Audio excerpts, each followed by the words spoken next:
بہت پرانے زمانے کی بات ہے۔ ایک گاؤں میں سالم نام کا ایک آدمی رہتا جس کی 2 بیویاں تھی۔ اللہ نے اسے 2 بیٹے عطا کیے تھے جو دیکھنے میں بالکل ایک جیسے تھے۔ دونوں اتنے ہم شکل تھے کہ دیکھنے والے دھوکہ کھا جاتے اور سمجھتے یہ جڑوا بھائی ہیں۔ چہرہ، قد اور مسکراہٹ تک میں کوئی فرق نہ تھا۔ کچھ عرصہ گزرنے کے بعد ان بچوں کے والد سالم کا انتقال ہو گیا۔ ابھی یہ غم کم بھی نہ ہوا تھا کہ ایک ماں بھی اپنے بچے کو چھوڑ کر اس دنیا سے رخصت ہو گئی۔ اب ان دونوں بھائیوں میں سے ایک بچہ یتیم ہو چکا تھا کیونکہ اس کی اپنی ماں بھی مر چکی تھی، جبکہ دوسری عورت اس کی سوتیلی ماں تھی۔ اس سوتیلی ماں نے دونوں بچوں کی پرورش کی ذمہ داری تو اٹھا لی، مگر وہ اپنے سگے بیٹے سے زیادہ محبت کرتی تھی اور چاہتی تھی کہ ہر اچھی چیز اسے مل سکے۔ لیکن مسئلہ یہ تھا، دونوں لڑکے شکل و صورت میں ایک جیسے تھے۔ وہ پہچان ہی نہ پاتی کہ اس کا اپنا بیٹا کون ہے اور یتیم لڑکا کون ہے۔ اسی مجبوری کی وجہ سے شروع میں تو اسے دونوں کے ساتھ ہی برابری کا سلوک کرنا پڑا۔ ایک دن اس عورت نے اپنے دل میں ایک ترکیب سوچی تاکہ وہ ہمیشہ کے لیے اپنے بیٹے کو پہچان سکے۔ اس نے بیماری کا بہانہ کیا اور بستر پر لیٹ گئی۔ اپنے پاس ایک سوئی اور دھاگا رکھ لیا۔ اس وقت دونوں لڑکے کھیتوں میں اپنی بھیڑیں چرا رہے تھے اور انہیں اس کی بری نیت کا ذرا بھی علم نہ تھا۔ جب اس کا اپنا بیٹا گھر کے اندر داخل ہوا تو اس نے دیکھا کہ ماں بستر پر لیٹی ہوئی ہے۔ وہ فوراً بھاگ کر اس کے پاس گیا اور پریشان ہو کر ماں کا حال پوچھنے لگا۔ ماں نے موقع پا کر اسے پکڑ لیا اور سوئی سے اس کے کان میں ایک نشان بنا دیا تاکہ آگے چل کر وہ اسے پہچان سکے۔ اس نشان کے بعد سوتیلی ماں کا رویہ یتیم لڑکے سے بالکل بدل گیا۔ وہ اپنے بیٹے سے بہت پیار کرتی اور اسے اچھا کھانا بھی دیتی، جبکہ یتیم بچے کو نظر انداز کرنے لگی۔ جب روٹی دیتی تو اپنے بیٹے کو تازہ اور نرم روٹی دیتی اور یتیم لڑکے کے حصے میں ہمیشہ سوکھی اور بیکار روٹی آتی۔ یتیم بھائی کو بھی جلد ہی محسوس ہو گیا تھا کہ اس کے ساتھ ظلم ہو رہا ہے۔ یہ دیکھ کر وہ بہت اداس رہتا کہ اس کا بھائی آرام سے جی رہا ہے اور اسے ذلیل کیا جاتا ہے۔ ایک دن دونوں بھائی کنویں کے پاس بیٹھے تاکہ اپنی اپنی روٹی کھا سکے اور وہیں یتیم لڑکے کے ذہن میں ایک عجیب سا خیال آیا۔ یتیم لڑکے نے اپنے بھائی سے کہا، آؤ بھائی، ہم دونوں اپنی روٹی کا ایک ایک ٹکڑا اس کنویں میں ڈالتے ہیں۔ بھائی حیران ہوا مگر پھر مان گیا۔ یتیم لڑکے نے جب اپنی سوکھی ہوئی روٹی کا ٹکڑا ڈالا تو وہ پانی کی سطح کے اوپر ہی تیرنے لگا۔ پھر دوسرے بھائی نے جب اپنی اچھی روٹی کا ٹکڑا کنویں میں ڈالا تو وہ بھاری ہونے کی وجہ سے گہرائی میں ڈوب گیا۔ یہ دیکھ کر یتیم لڑکے نے درد بھرے لہجے میں کہا، تمہاری روٹی نیچے چلی گئی کیونکہ تم ماں کے دل کی گہرائی میں رہتے ہو اور میں اس بیکار روٹی کی طرح اوپر ہی رہ گیا ہوں۔ آخر کار یتیم لڑکے نے فیصلہ کر لیا کہ وہ اب اس گھر میں نہیں رہے گا کیونکہ اس کی وہاں کوئی قدر نہ تھی۔ اس نے اپنے بھائی سے کہا وہ بہت دور چلا جائے گا تاکہ اس کی وجہ سے کسی کو پریشانی نہ ہو۔ بھائی نے اسے روکنے کی بہت کوشش کی لیکن یتیم لڑکا اپنے فیصلے پر قائم رہا۔ جب یتیم لڑکے نے جانے کا پکا ارادہ کر لیا تو اس کے بھائی کی آنکھوں میں آنسو آ گئے۔ بھائی نے روتے ہوئے کہا، تم کہاں جاؤ گے اور مجھے کیسے معلوم ہوگا تم کس حال میں ہو؟ یتیم لڑکے نے ایک پودا لیا اور کنویں کے پاس اسے زمین میں لگا دیا اور کہا، بھائی اس درخت کو دیکھتے رہنا، یہی میری زندگی کی نشانی ہوگی۔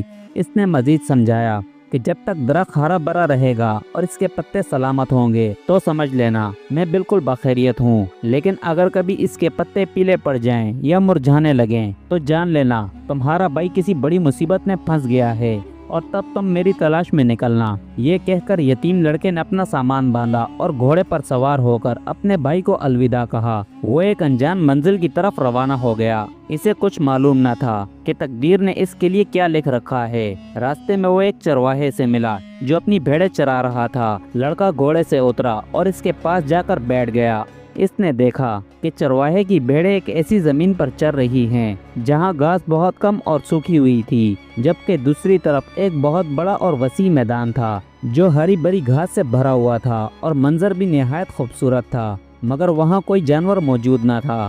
یہ دیکھ کر یتیم لڑکا حیران رہ گیا۔ اس نے چرواہے سے پوچھا، آپ اپنی بھیڑوں کو اس بنجر زمین پر کیوں چرا رہے ہیں جبکہ سامنے والا میدان تو ہری گھاس سے بھرا ہوا ہے؟ چرواہے نے افسوس سے بتایا، بیٹا وہاں ایک بہت بڑا اور ظالم بھیڑیا رہتا ہے جس نے اس میدان پر قبضہ کر رکھا ہے اور کوئی بھی وہاں جانے کی ہمت نہیں کرتا۔ لڑکے نے پوچھا، وہ بھیڑیا کہاں ملے گا؟ چرواہے نے سامنے پہاڑی کی طرف اشارہ کرتے ہوئے کہا، وہ پہاڑ کے پیچھے ایک غار میں رہتا ہے۔ لڑکے نے ہمت دکھاتے ہوئے کہا، چلو دیکھتے ہیں کیا معاملہ ہے۔ چرواہا پہلے تو ڈر گیا، مگر لڑکے کے اطمینان دلانے پر وہ دور سے دیکھنے کے لیے تیار ہو گیا۔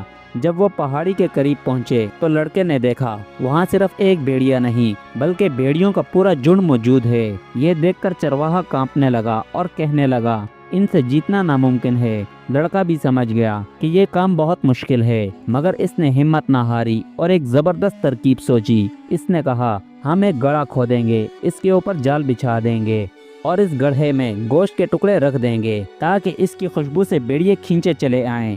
جیسے ہی وہ جال میں پھنسیں گے تو ہم اپنی تلوار سے ان کا خاتمہ کر دیں گے۔ چرواہا اس کی عقل مندی دیکھ کر بہت خوش ہوا۔ اگلی صبح انہوں نے بالکل ویسا ہی کیا۔ گڑھا کھودا گیا، جال بچھایا گیا اور گوشت کے ٹکڑے رکھ دیے گئے۔ تھوڑی دیر کے بعد بھیڑیوں کو خوشبو آئی اور وہ سب لالچ میں گڑھے کی طرف دوڑے۔ جیسے ہی وہ گڑھے میں گرے، لڑکے نے رسی کھینچ کر جال گرا دیا اور سب کو اپنی تلوار سے مار گرایا۔ چرواہا بہت خوش ہوا۔ اس نے لڑکے کو اپنے خیمے میں لے جا کر کھانا کھلایا اور انعام میں 3 بہترین بھیڑیں دی، مگر لڑکے نے کہا وہ انہیں ابھی اپنے ساتھ نہیں لے جا سکتا، وہ واپسی پر لے لے گا۔ اس طرح وہ آگے سفر پر نکل پڑا۔ چرواہے سے رخصت ہونے کے بعد یتیم لڑکے نے دوبارہ اپنا سفر شروع کیا۔ وہ کئی دنوں تک صحراؤں اور میدانوں میں چلتا رہا، یہاں تک کہ دور اسے ایک بستی نظر آئی۔ جب وہ بستی کے قریب پہنچا تو راستے کے کنارے پر ایک پرانا کنواں دکھائی دیا۔ وہاں ایک نہایت خوبصورت لڑکی بیٹھی پھوٹ پھوٹ کر رو رہی تھی، جیسے اس پر کوئی پہاڑ ٹوٹ گیا ہو۔ لڑکا اس کے پاس گیا اور بڑی ہمدردی سے اس کے رونے کی وجہ پوچھی۔ لڑکی سسکیاں لیتے ہوئے کہنے لگی اے مسافر، اس کنویں میں 7 سروں والا ایک بہت بڑا اور خوفناک سانپ رہتا ہے۔ وہ ہمیں اس وقت تک پانی بھرنے نہیں دیتا جب تک بستی والے ایک معصوم لڑکی کی قربانی نہ دے دیں، اور آج میری باری ہے کہ میں اپنی جان دوں۔ یتیم لڑکا یہ سن کر حیران رہ گیا اور اس سے پوچھنے لگا کیا کبھی کسی نے اس بلا کو مارنے کی کوشش نہیں کی؟ لڑکی نے بتایا ہم نے بہت کوشش کی، مگر جب بھی لوگ اس کا ایک سر کاٹتے تھے تو اس کی جگہ 2 نئے سر نکل آتے تھے، اور اس طرح 3 سروں سے بڑھتے بڑھتے اب 7 سروں والا بن چکا ہے اور بہت طاقتور ہو گیا ہے۔ لڑکی نے مزید بتایا کہ شروع میں وہ روز ایک بھیڑ مانگتا تھا، جب لوگوں نے اسے مارنے کی کوشش کی تو وہ غصے میں آ گیا اور ایک ہفتے تک پانی بند کر دیا۔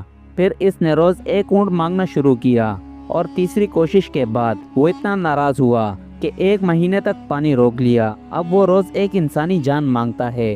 لڑکی روتے ہوئے کہنے لگی میں اس شہر کے بادشاہ کی بیٹی ہوں، میرے والد بہت عادل اور انصاف پسند ہیں، انہوں نے حکم دیا ہے کہ شہر کی دوسری بیٹیوں کی طرح آج میں بھی کنویں میں اپنی جان دے کر قربانی دوں تاکہ سب کے ساتھ برابر کا سلوک ہو اور لوگوں کو پانی مل سکے۔ اب مجھے موت کے گھاٹ اترنا ہوگا۔ یتیم لڑکا یہ سن کر ذرا بھی نہ گھبرایا۔ اس نے شہزادی کو حوصلہ دیا اور کہا آپ پریشان مت ہوں، اگر اللہ نے چاہا تو میں اس شہر کو اس مصیبت سے نجات دلا دوں گا۔ شہزادی نے کہا وہ تو بہت مشکل ہے، کیونکہ اس سانپ کا صرف ایک سر ہی اصل ہے، اگر وہ کٹ جائے تو وہ مر جائے گا، مگر ہمیں معلوم نہیں کہ اصل سر کون سا ہے۔ یتیم لڑکا کچھ دیر کے لیے خاموش ہوا اور سوچنے لگا۔ پھر اس نے ایک بہترین ترکیب نکالی۔ اس نے شہزادی سے کہا میرے پاس اس کا حل ہے، جب سانپ کسی چیز کو کھانے کے لیے نکلتا ہے تو وہ اپنے اصل سر کا ہی استعمال کرتا ہے۔ ہم ایک انسانی پتلا بنائیں گے اور اسے لڑکی کے کپڑے پہنا دیں گے، جیسے ہی سانپ اسے کھانے کے لیے آئے گا ہمیں اس کے اصل سر کا پتہ چل جائے گا۔ شہزادی کو یہ ترکیب بہت پسند آئی۔ اس نے فوراً ضروری سامان کا انتظام کر دیا اور دونوں نے مل کر ایک پتلا تیار کیا اور اسے کنویں کے پاس بٹھا دیا۔ لڑکا اپنی تیز دھار تلوار لے کر ایک درخت کے پیچھے چھپ کر بیٹھ گیا اور سانپ کے باہر آنے کا انتظار کرنے لگا۔ بستی کے لوگ دور سے یہ سب منظر دیکھ رہے تھے۔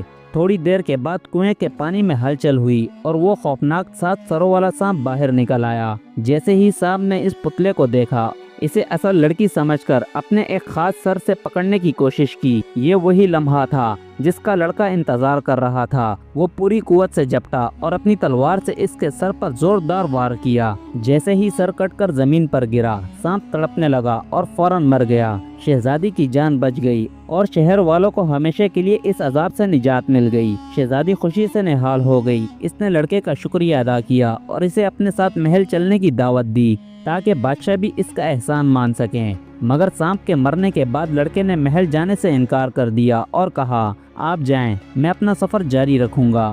شہزادی اکیلی محل پہنچی تو لوگ شور مچانے لگے کہ شہزادی اپنی جان بچا کر بھاگ آئی ہے اور یہ ناانصافی ہے۔ جب بادشاہ نے اپنی بیٹی کو زندہ دیکھا تو وہ بھی حیران ہوا اور اس کی واپسی کی وجہ پوچھی۔ شہزادی نے اپنے والد کو پوری کہانی سنائی کہ کس طرح ایک بہادر اجنبی نوجوان نے اپنی عقل اور ہمت سے اس خوفناک سانپ کو مار گرایا اور پورے شہر کو بچا لیا۔ بادشاہ نے فوراً اپنے سپاہیوں کو حکم دیا کہ اس نوجوان کو تلاش کر کے لایا جائے۔ سپاہی پورے شہر میں پھیل گئے تاکہ اس بہادر لڑکے کو ڈھونڈ کر دربار میں پیش کیا جا سکے۔ جب سپاہی واپس لوٹے تو انہوں نے کہا پورے شہر میں کوئی بھی ایسا اجنبی نہ ملا سوائے ایک لڑکے کے جو مسجد کے باہر بیٹھا تھا، مگر وہ دیکھنے میں اتنا معصوم اور سادہ تھا کہ ایسا لگتا تھا کہ وہ ایک چونٹی بھی نہ مار سکے گا۔ یہ سن کر بادشاہ غصے میں آ گیا اور کہنے لگا اسے فوراً اپنے ساتھ لے آؤ، میری بیٹی اسے پہچان لے گی۔ جب لڑکے کو دربار میں لایا گیا تو شہزادی نے اسے دیکھتے ہی پہچان لیا اور کہا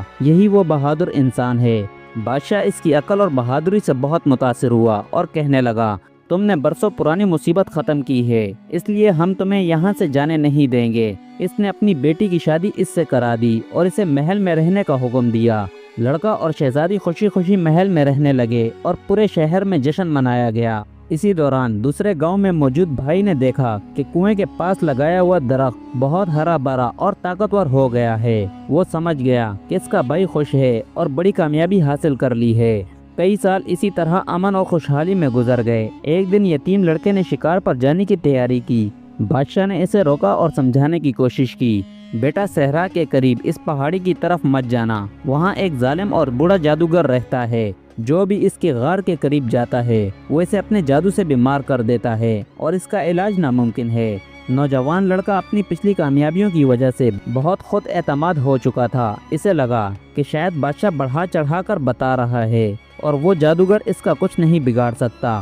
تجسس اور بہادری کے جوش میں وہ اپنے گھوڑے پر سوار ہوا اور سیدھا اسی جادوئی پہاڑ کی طرف چل پڑا۔ جیسے ہی وہ پہاڑ پر پہنچا اور غار کے سامنے کھڑا ہوا، ایک نہایت ڈراؤنا جادوگر باہر نکلا۔ اس نے دیکھا ایک نوجوان تلوار لیے سامنے کھڑا ہے۔ اس سے پہلے کہ لڑکا کچھ کر پاتا، جادوگر نے اپنی چھڑی گھمائی اور عجیب سے الفاظ پڑھے۔ فوراً ایک بجلی جیسی روشنی نکلی اور سیدھے لڑکے پر جا لگی۔ اس روشنی کے لگتے ہی وہ لڑکا اور اس کا گھوڑا زمین پر گر پڑے۔ ان کے جسم بے جان سے ہو گئے اور ہلنے جلنے کی طاقت بھی کھو بیٹھے اور شدید تکلیف میں مبتلا ہو گئے۔ جادوگر زور زور سے ہنسنے لگا اور اس بے بس نوجوان کو تڑپتا چھوڑ کر اپنی اندھیری غار میں واپس چلا گیا۔ اسی وقت دور دراز گاؤں میں بھائی نے دیکھا کہ کنویں کے پاس والے درخت کے پتے اچانک سے پیلے پڑ گئے ہیں اور جھڑنے لگے ہیں۔ وہ فوراً سمجھ گیا کہ اس کے بھائی پر کوئی بڑی مصیبت آ پڑی ہے اور اب اس کی مدد کے لیے نکلنا ہوگا۔ اس نے بغیر وقت ضائع کیے اپنا گھوڑا تیار کیا اور اپنے بھائی کی تلاش میں روانہ ہو گیا۔ وہ اسی راستے پر چلا جس پر اس کا بھائی گیا تھا۔ راستے میں وہی چرواہا ملا جس کی لڑکے نے کبھی مدد کی تھی۔ چرواہے نے اسے دیکھتے ہی یتیم لڑکا سمجھا، کیونکہ وہ دونوں ہم شکل تھے اور انہیں پہچاننا مشکل تھا۔ چرواہا خوشی سے بولا، اے نوجوان، تم واپس آ گئے ہو۔ دیکھو تمہاری دی ہوئی 3 بھیڑیں اب بڑی ہو چکی ہیں، آؤ اور اپنی امانت سنبھالو۔ بھائی سمجھ گیا اس کا بھائی یہاں سے گزر چکا ہے۔ بھائی آگے بڑھا اور اسی شہر پہنچا جہاں اس کا بھائی تھا۔ جب وہ شہر کے اندر داخل ہوا تو لوگ اسے دیکھ کر سلام کرنے لگے اور سمجھنے لگے کہ ان کا شہزادہ شکار سے واپس آ گیا ہے۔ وہ سیدھا محل پہنچا جہاں بادشاہ اور شہزادی بھی اسے دیکھ کر دھوکا کھا گئے اور اسے اپنا داماد سمجھ بیٹھے۔ تب بھائی نے بادشاہ کو سچائی بتائی کہ وہ اس کا جڑواں بھائی ہے اور اصل شہزادہ کسی بڑی مصیبت میں پھنس گیا ہے۔ بادشاہ نے پریشانی سے بتایا کہ شاید وہ جادوگر کی پہاڑی کی طرف چلا گیا ہے اور ابھی تک واپس نہیں آیا۔ بھائی نے قسم کھائی کہ وہ ہر حال میں اپنے بھائی کو اس ظالم جادوگر کے جادو سے آزاد کرائے گا۔ بادشاہ نے کہا، جادوگر کا مقابلہ تلوار سے کرنا ناممکن ہے کیونکہ اس کے جادو میں بہت طاقت ہے۔ بادشاہ نے شہر کے بڑے بڑے علماء اور حکیموں کو دربار میں بلایا تاکہ اس مصیبت کا حل نکالا جا سکے۔ سب نے مل کر بہت غور و فکر کیا، آخر اس جادو کو توڑنے کا طریقہ کیا ہو سکتا ہے۔ آخرکار ایک بہت بوڑھے اور تجربہ کار عالم نے بتایا، صحرائی علاقے میں ایک خاص قسم کی جڑی بوٹی اگتی ہے۔ اگر اس بوٹی کو بہت زیادہ مقدار میں جمع کر کے اس جادوگر کے غار کے چاروں طرف جلا دیا جائے تو اس سے اٹھنے والا دھواں اس جادو کی طاقت کو ختم کر سکتا ہے۔ بادشاہ نے فوراً اپنے سپاہیوں کو حکم دیا